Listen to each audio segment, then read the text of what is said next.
Okay, so there's really been a lot going on lately in terms of, I think we can all agree that there's been a lot more noise than normal regarding uncertainty, both right now with regard to employment figures, the amount of people in forbearance, active forbearance, and there's a lot of confusion and uncertainty regarding folks and their current homes and home prices. And we're seeing a much larger tranche, if you want to call it that, of folks that are unwilling to get off the fence because they're still very, very unsure about how the world is right now and will be going forward. So whether it be a buyer or a seller, there's a lot of folks that are stuck in that endless cycle of, I don't know where my next move is going to be, and I don't know if that move is going to be the right one, versus waiting 3, 6, 8 months, 3, 6, 8 weeks to find out if things get better.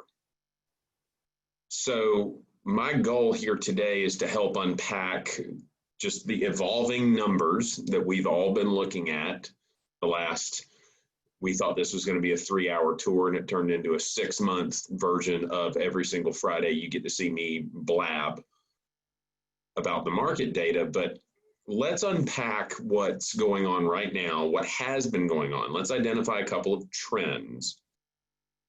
And then let's identify what we can do with that information, and by virtue, help the people that we're serving right now, be it buyers, sellers, prospective clients, et cetera, or just the person that you see at the grocery store. So let's start with everybody's favorite part of the day. So humor me for a second, and let's stop reading headlines. Again, this is a continuation of the last 5 months, I think. Stop reading headlines. Let's start sharing the facts.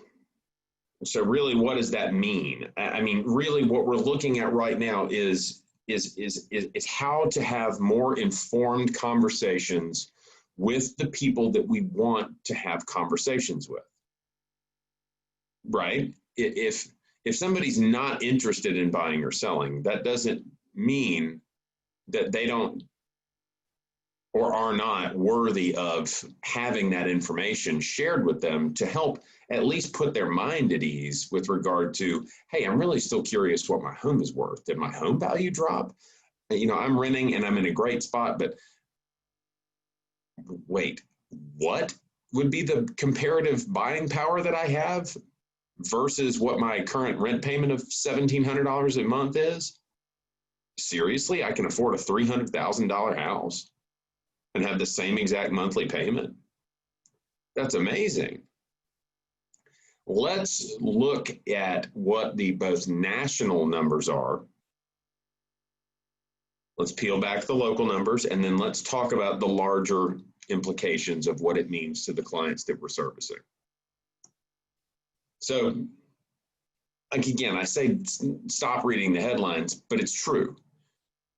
Headlines do more to terrify than they do to clarify. It's right here. We're talking about home prices may be dropping soon. Here's why. Okay. World Health Organization warns coronavirus vaccine alone won't end the pandemic. We cannot go back to the way things were. A foreclosure crisis is on the horizon. Grim foreclosure predictions for 2021. What you can do now. Anywhere from 225 to 500,000 homeowners across the country could face possible foreclosures through the rest of 21 because of delinquent loan payments. Well, okay, everybody knows the magazine at the grocery store, right? Those are put there to make you bite. Let's look at what it actually looks like. So according to McDash the Forbearance Tracker, this is one of the more reputable companies that actually does not participate in any sort of advertising revenue or any other affiliate that could potentially result in a conflict of interest in terms of mortgage forbearance and mortgage activity right now. So you're going to look at the number of mortgages in active forbearance is actually leveling off. We started at the beginning of this back up, and it was actually forecasted at the beginning of the pandemic that we were going to be somewhere around 30 million forbearance. It actually turned out to be about 8.6 at the peak. We have since been hovering in that 4.7 to 4.2. In the last month and a half, we're back down to 3.93 on an aggregate level over the second, third, and fourth weeks of August. Now, what does that really mean, right? I mean, what does that mean? There's 4 million homes right now across the United States in active forbearance. So technically, what we also know is that more than 1 million of those homes currently in forbearance is actually paying their mortgage. So there's not 4 million mortgages not being serviced right now.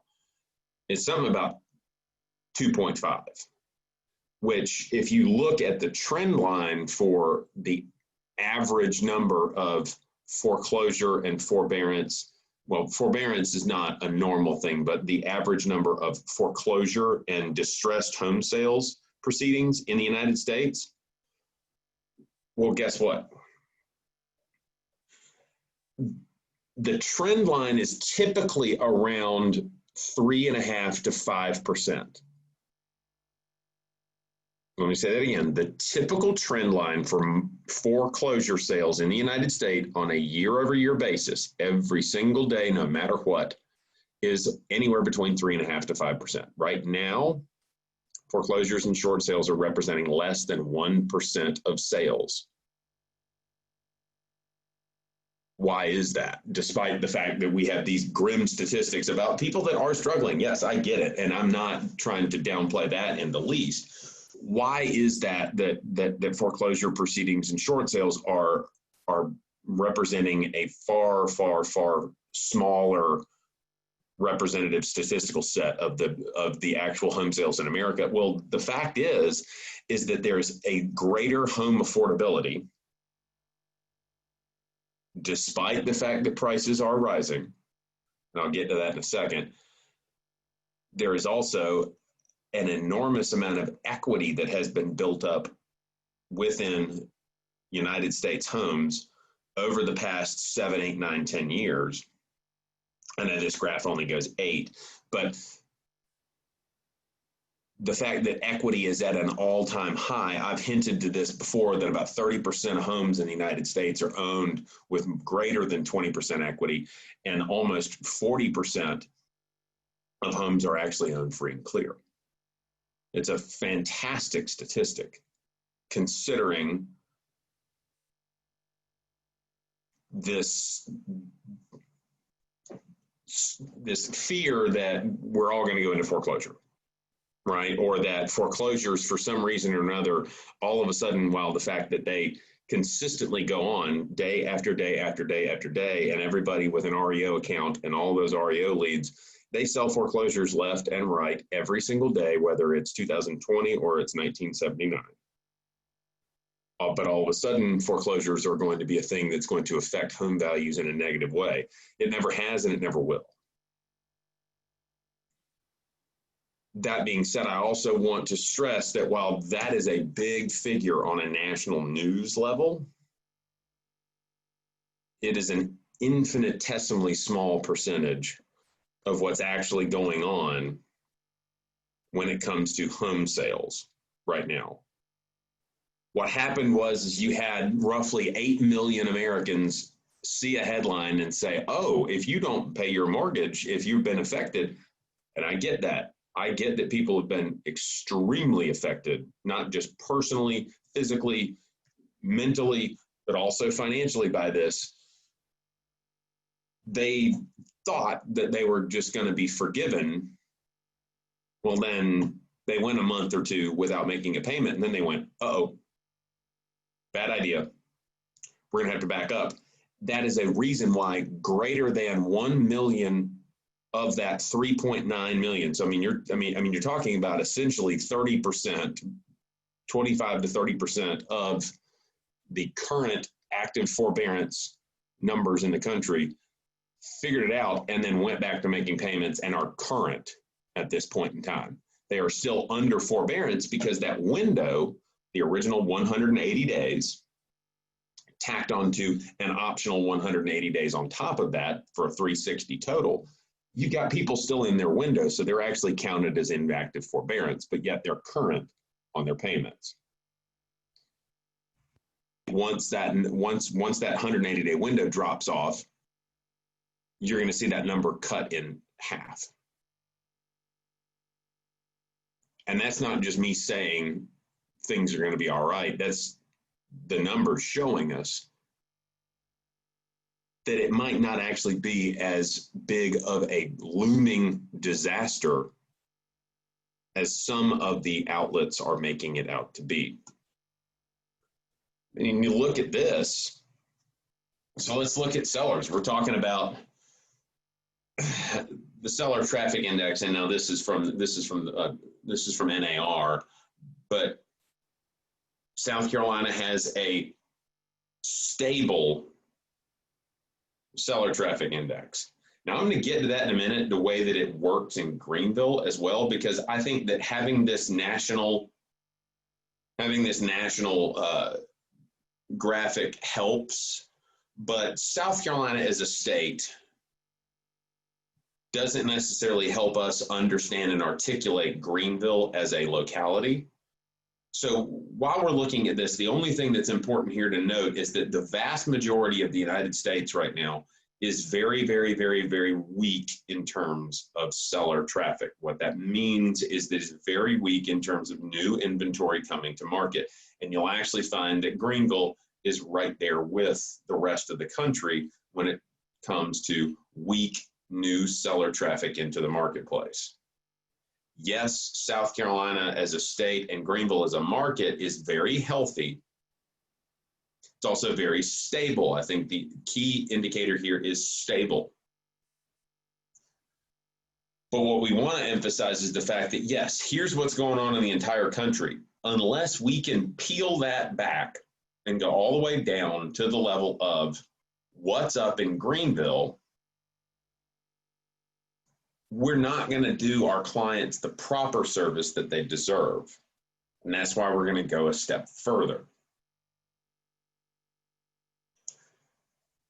And again, we'll look at home buyer traffic. Jumped again in July, recording a 60.7 year-over-year increase in nationwide showing activity, according to data from the Showing Index. That's from Showing Time. Now, I'm gonna help you unpack this data as well. This doesn't mean that this is where the people are looking. This means where the showing activity is originating from. In that northeast tranche, the reason why you see such a high increase is that you have such an overwhelming population density, folks moving from the city to a more rural area. Similarly so in the West, not so much in the Midwest and the South, right? There are still historic levels of buyer activity and showings, and also too transactions here in the Greenville marketplace, which are all backed up by the last 5 months of our data. You know, this past August was the record month for closings throughout the company for an August ever, despite all of this. But what you're seeing here is you've still got, even though the South represents a 46.7% home buyer traffic jump. Think about that. That's 46% higher than it was this time last year.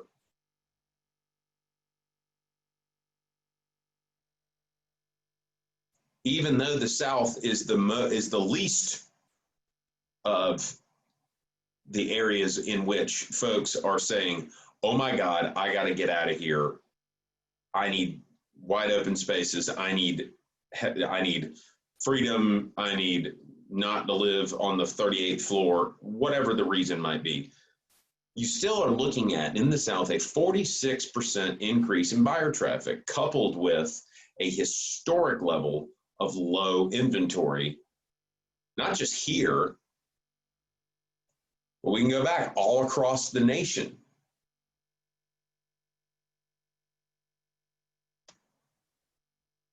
It's going to help you understand that there are a lot of people that are frustrated right now in their search for a more suitable living environment than they currently occupy, right? So that increases the emphasis on our end to meet feelings with facts and show them what the opportunities are that exist to them right now, and whether that's a buyer that's unsure about whether or not they want to jump into a marketplace because prices keep going up, and oh, you know, I heard that prices are going to start to fall. You either have the data to back up your assertion that prices continue to steadily increase, while the fact that the housing affordability index continues to remain constant, if not falling slightly. I'll show you something very interesting to that effect. But also, too, to help understand that there are some key facts and statistics that we can hang on and showcase to the folks that we are having conversations with on a consistent basis to help them understand that things are not as they seem. They're not better, they're not worse, they are what they are. And here's why. Taking action right now, whatever that action might be, is better than sitting around and waiting for 3, 6, 8 weeks, 6 months, even just, well, I'm going to wait till the end of November. Buddy, I can't tell you what that's going to look like. I mean, we can talk about, oh, well, hey, rates are falling. They say that rates are going to drop a little bit more. Who says that rates are going to drop a little bit more? All I know is that they are at a historic low right now. Credit availability is low as well. The stringent qualifications for said credit availability is very high. And so if you've got somebody that says, I'm looking to sell, or I'm looking to refi, but I'm kind of thinking I'm going to wait till it gets to 1.5. No. You want to look at last year between July and August when rates went from 3 to 5.2 in about a week and a half? I know that seems like 6 years ago right now, relatively speaking, but everybody freaked out right then. Oh my goodness. It almost caused a recession. And you want to know why that was? It was because the economy was performing at such a level that the Fed then said, you know what? People are doing good. Time for us to get out of this free money phase and let's keep on cruising. Well, what's going to happen if the economy continues to grow right now? Back out of a recession again, like it has been doing. Are we going to continue to see a prime rate of 2.265? I don't know. I certainly don't know 6 months from now. I certainly don't know 6 weeks from now. I do know today. And as a result of that, let's look at it where we are right now. The 4 components of housing: demand, supply, price, and time on market. So February 1st, we were at 100, according to Realtor.com and the National Association of Realtors housing market. Now we're calling it the Housing Market Recovery Survey, because after dipping to a level of 83.1, almost 200 basis points below the baseline, we are at, well, not at, because we were at 106.5, but now at 106.2, comparatively speaking, in terms of the housing market's recovery. So now that means that demand, supply, price, and time on market are requisite with where we were pre-pandemic. What it means right now is that conditions, while they could potentially be more favorable than they are right now, the most important thing is to put the client's needs and their best interest first, and to help them understand that if there is a situation in which they're unsure or are in a state of, I need to make a decision, but I can't because XYZ and ABZ, right? Well, now we need to look at what are the factors most important to you that can help you achieve a goal. And now is the time to get into action, whatever that action might be. So let's look at Greenville. I said none of this national stuff matters if we can't pare it right down to the local level. The average time to sell, average days on market, 47 days. Now this is month of August. This is from August 1st to August 31st. Average price ticked up slightly to $291.42. There are 2,408 active units right now in the GGAR database. If we went by the all actives metric, that means that we have roughly 2.89 months of inventory. What if we looked at the amount of active listings? So that active listing, all actives translates to anything that is either active under contingency contract. There are various other reasons why a home may still show as active, but not sold, right? If we just go by the active listings, the ones not currently in a negotiating phase, we're at 1.63 months. You look at 2,408 active listings. Well, folks, there's 1,400 but somewhere between 1,400 and 1,600 units sell every single month in the Greenville market. That's a month and a half worth of inventory. Unless we do something, whether it's new home construction, which is a great thing to focus on right now, building builder relationships, identifying raw land to help people put more product on the ground for us to be able to sell, or if we are not just more intentional in our quest to help those folks that are considering selling but just can't get off the fence right now. Help them understand the way that the market actually is, the factors actually impacting our market here in town, how things really are, and finding a pathway forward for them. Unless we make a big focus for that, we are going to continue to have the exact same circular reasoning that's contributed to this vicious cycle of buyer frustration, seller anxiety, seller trepidation, seller uncertainty, and general confusion with what the heck is going on. Let's use this data to our advantage today. And let's think about where we are right now. So honestly, let's look at that first line, and this will really, to me, this is the one thing that outweighs everything else. So consumers right now can afford 10% more home than they could last year while keeping their payment the same. So what that means is, relative to a 3.5% interest rate, looking at the current number, that mortgage payment can afford 10% more home than it could last year.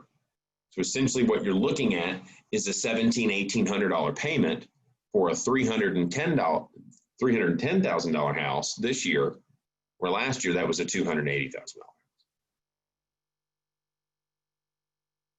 Somewhere around, if you want to take the average sales price of $290,000, you 10% more, you got $29,000 more buying power than they did at the same time last year. Compare that with where we were 3 or 4 or 5 years ago. There's a reason why prices are steadily increasing. And it's because right now, mortgage affordability is keeping the payment the same, but offering consumers the option to trade up in terms of home value. Page use for new construction up 30% over last year. That's due wholly in part to the fact that there is zero inventory available in the marketplace for willing and able buyers. As a result, new construction looks relatively affordable by contrast, especially in some areas around town here as it relates to locally in Greenville, South Carolina. And applications for new home purchases are 39% higher than they were last year. I mean, people are at a higher rate, whether or not you want to call it a generational equivalent, because folks in the Gen Y, Gen Z, Millennial, whatever it is that you want to call them, in that 24 to 30 age bracket, that demographic is valuing home ownership at a higher level than they ever have in the past. They are also saving more money. And despite the fact that they have massive raging student debt, most of them, they actually have a credit availability that's higher than some generations previous. As a result, they can actually buy a home. Now, some of them are choosing not to buy a home just because they are either misinformed, don't understand the benefits to it, or just maybe they don't have the cash flow right now currently because of a job that they do, underwater blogging for a cardigan website. I don't know what it is, but applications for new home purchases being almost 40% higher than they were last year is a humongous testament to the value that home ownership brings, not only just to the current home owning generation, but for the new home generation. Builder confidence is at the highest level in the 35-year history of the National Association of Home Builders survey of that metric, which that's interesting because you look at statistics showing that the average home right now, the average new home constructed, will cost on average about $15,000 to $16,000 more than it would have at this same time last year, because of primarily the cost of soft lumber. So softwood prices have increased almost to levels that people haven't even heard of in the past. There's been almost a 20% increase almost across the board in most soft lumber, meaning what that means is framing wood. Up almost $16,000 over last year, but yet right now, when you talk about somebody that has the buying power $29,000 in excess of what they did last year, well, $16,000 still doesn't price you out of the market, and especially when you're in the need for a product that's affordable and it's also available. So pricing remains consistent despite those looming cost increases. The next thing, and this is just beating it over the head, but forbearance. There are some folks that really are in a situation right now where times are tough, and I get that. And I also think that it's time for us to address that issue. And if there's anybody that we are in contact with that has a current hardship, I think it's time for us to help understand and help peel back the onion for their personalized situation and say, here's what we need to do. Let's look at this. Where are you right now? in terms of your financial situation, in terms of your wishes going forward, and in terms of how we can get you out of this. Let's look at your equity. Let's talk with a banker. Let's talk with your advisor. Let's talk with me, your real estate advisor, and let's figure out a plan to help get you right. Maybe the option is selling, coming current on your payments and selling right now. Maybe renting short term before you can buy something that's more affordable for you, or until you right the ship, or getting someplace else for a new job. Whatever it might be, it's time for us to really level with the folks that we're talking with on a daily basis and to get into it with them. And again, that number for unemployment, we're talking about 1.1 million per week filings on an average. It's essentially flatlined for the last 3 weeks after probably 8 consecutive weeks of pretty precipitous decline from the initial unemployment filings, about 8.6 at the peak. Now we're 1.1 per week. And to give you some context there, that historical average is about 300,000 per week. So like we talk about this in terms of unemployment, well, oh, there's all these people that are unemployed. Well, there's always people unemployed. Where this statistic leads me is that we're not where we need to be, but we're within shouting distance. There's other data that says that the unemployment rate crept down below 9% to 8.6% across the country for the first time since the beginning of this pandemic, which is positive news, given the fact that that does not take into account really core unemployment is the main metric. The regular unemployment statistic can be, and often is, inflated for different reasons just because of the way that the statistics count unemployed workers. At the onset of this, the initial call was for 35% of the United States workforce to be unemployed. Actually, what happened is we came in around about 14% was the initial unemployment number spike. We are now down below 9% for total unemployment figures. So it's not all gravy. It's not all perfect. There are significant hurdles that people need to overcome, whether personally or professionally, as a result of this. But there are signs and there are clues and there are indicators that there are methods at our disposal to help us understand the way to chart the best path forward, not just for our clients, but for ourselves.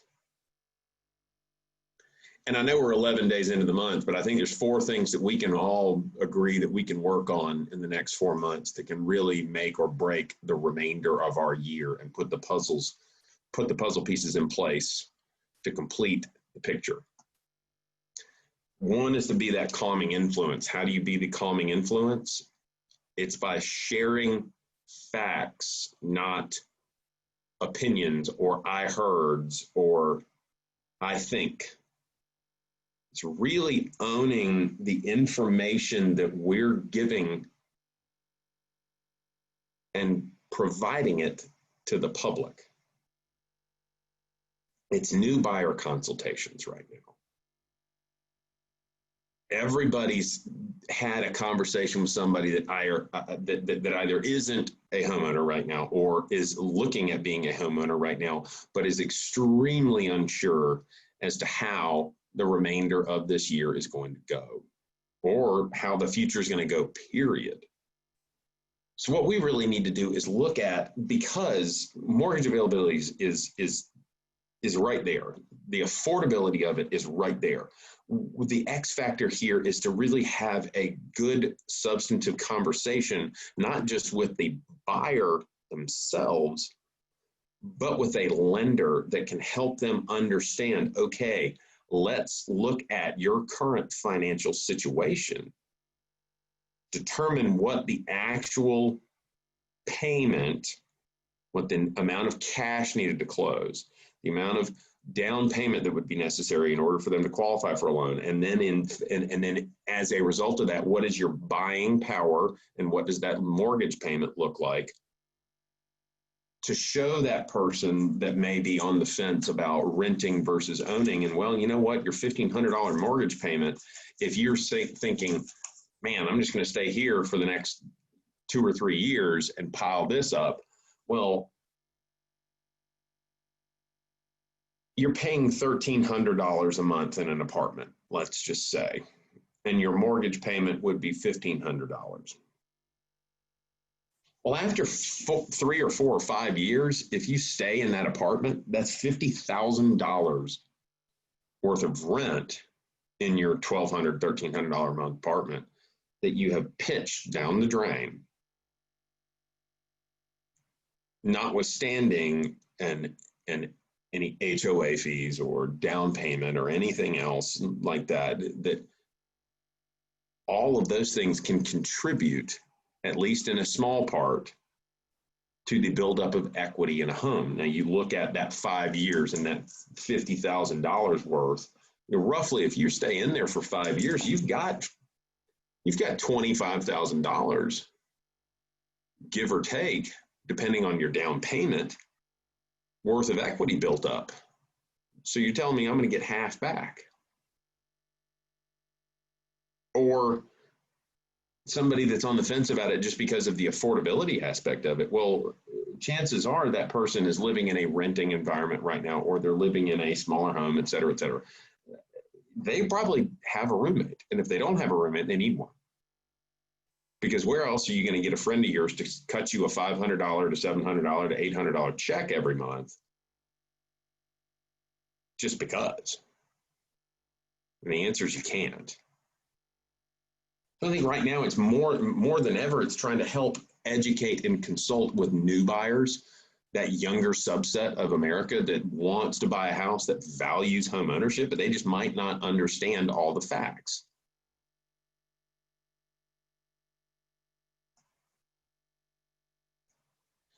And the next thing is for us to audit our schedules. What does that mean? Oh, here he comes again with this thing about trying to focus in on the amount of time that you spend doing this, that, and the other. But honest to God, this is real. We have to determine what we want to get out of the next 4 months, 3 months, and 8 days. And how do we get to where we want to go? Whether that's putting forward 4 hours on our schedule, 3 hours on our schedule to do nothing but appointments, new consultations, the home price evaluation that I've been cramming down everybody's throat. That really works, by the way. Whether it's making calls to your current and past clients, your sphere, whether that's looking through the MLS for opportunities to reach out to expireds, for sale by owners, withdrawn listings, whether it's looking through recently sold homes in a neighborhood that you want to geographically target and looking at the people up and down the street, because the statistics know that if one house sells on the street, there are 2 or 3 more potential listings that will happen within a 3-month period of time. Or whether it's just making sure that you are actually tracking what it is you're up to all day. Even if it's that simple, let's audit our schedule and figure out where we're wasting time and figure out how to make us more free time, but still continue our business moving forward. And the final thing is to take all this information and shout it from the rooftops. We have got to drown out the noise. We've got to drown out the, I thought, I heard, somebody else told me, this thing, that thing. We've got to drown this out. Because what a lot of people, the space they're operating in is not a place of information, rationality, and understanding. It is a place of fear, uncertainty, and confusion. Right? How do we do that? We step up We step up and we show what is actually happening in our marketplace and help the people that we need to be focused on understand where they can play a piece of the puzzle in this market. How can they fit into the market? How can we help them utilize our knowledge of the situation and move things forward?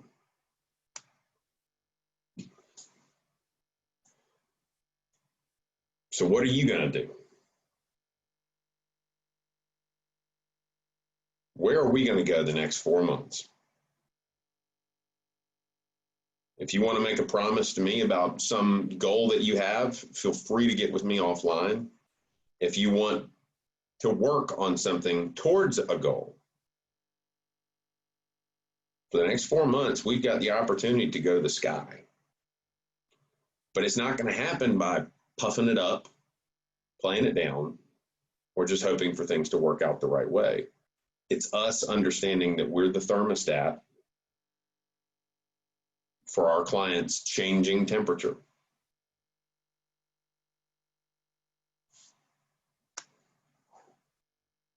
And as always, guys, you can always check out South Carolina Realtors, who comes out with these weekly market reports, these SNAP reports. SCR has great data that they've decided to put out on a weekly basis. National Association of Realtors has research and statistics that are not as timely updated, but nonetheless, everything from Lawrence Yoon, the chief economist of NAR, all the way down the line, the Housing Recovery Index, everything, all of it can be found right there. Fannie Mae, this is a great resource for you guys in case there is somebody that you are in conversation with that is currently undergoing a financial hardship or may have entered into forbearance and doesn't exactly know what to do going forward.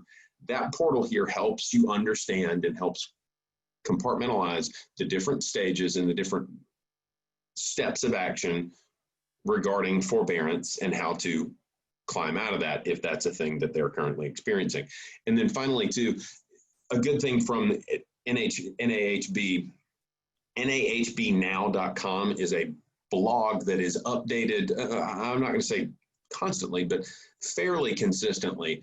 That's from the National Association of Home Builders that touches on current events and current, I'll say topical information, none the least of which is the article that references the $16,000 higher new home price due to lumber costs. And you guys feel free to check that out for further investigation. But if nothing else, I really, really, really appreciate your time, not just today, but always.